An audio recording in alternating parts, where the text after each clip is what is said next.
안녕하세요. 뉴스 이벤트입니다. 첨단 한국형 전투기 개발 KF-X 사업이 한창입니다.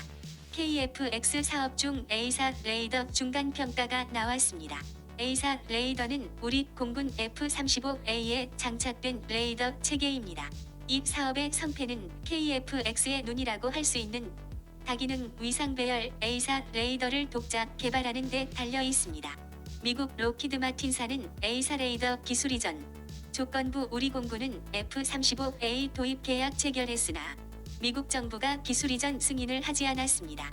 A사 레이더는 전투기 맨 앞에 레이더가 탑재되는데 초소형 안테나 1,000개가 여러 방향을 동시에 탐지하고 지상과 해상, 공중의 표적 수십 개를 동시 추적하는 겁니다. 그런데 이 A사 레이더 개발 과정에서 기술 부풀리기와 특혜가 있었다는 의혹이 제기됐습니다.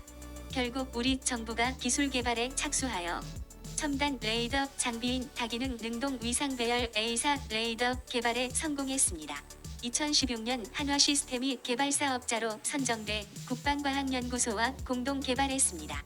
계획대로라면 이 레이더는 내년부터 시험용 항공기, 2023년부터 KF-X 시제기에 각각 탑재돼 KF-X의 성패를 가를 마지막 시험을 치르게 됩니다. 미사일 요격용 중거리 지대공 미사일 M3 한국형 전투기 사업 KF-X, K-15, KF-16 성능 개량 사업에 장착 가능합니다. 이렇게 시제품까지 나온 A사 개발 사업이지만 잦은 수정 계약으로 특혜를 줬다는 의혹도 끊이지 않고 있습니다.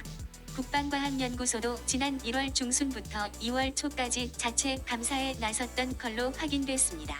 2016년 7월 1,687억 원에 계약한 이후 지난해까지 실제로 9번의 수정 계약이 맺어졌습니다. 특히 3, 5, 7, 9차 수정 계약 때는 계약액이 대폭 늘어나서 전체 사업비는 447억 원 증가한 2,134억 원이 됐는데 전문가들은 극히 드문 일이라고 지적합니다. 한화 시스템에서 개발하는 다기능 레이더는 능동 위상 배열 A사 방식이며 출력 15WTR 모듈 전역계로 구성된다. 국방과학연구소가 수정 계약에 거부감을 느끼는데도 9번을 했다는 얘기는 뭔가 잘못됐다는 것이죠. 돈이든 기술이든 성능이든지요. 또 한화 시스템이 A사 레이더의 핵심 성능인 추적거리를 사업 제한 단계에서는 수백 킬로미터 단위로 제시했다가 실제 결과는 수십 킬로미터로 또 동시에 잡을 수 있는 표적 수 제한치도 줄어들었는데 사업비는 고작 1,300만 원만 감액됐을 뿐입니다. 보고서에도 미흡하다고 지적돼 있습니다. A사 레이더는 하드웨어 성능은 1, APG-AT1과 등급이고 탐지거리는 F-15K의 1, APG-63V1과 동등한 수준이다. 또 전파교란 회피 등 요구하지도 않은 기술 10가지를 추가 제안했던 걸로 나타났는데 감사 보고서는 이 초과 추가 제안 12개 중 7개 사항이 조정됐는데도 상응한 조치가 미흡했다고 지적합니다. 2018년 정찰위성 사업에서 초과 제안을 한 업체가 사업권이 박탈된 케이스도 있었는데 이렇게 그냥 넘어갔다는 것은 특혜라고밖에 할 수가 없습니다.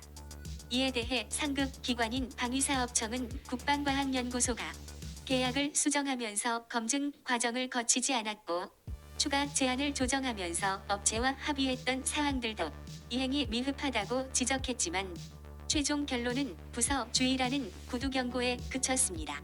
레이더 신호처리 컴퓨터는 고속 연산을 위해 오펜크를 탑재한다.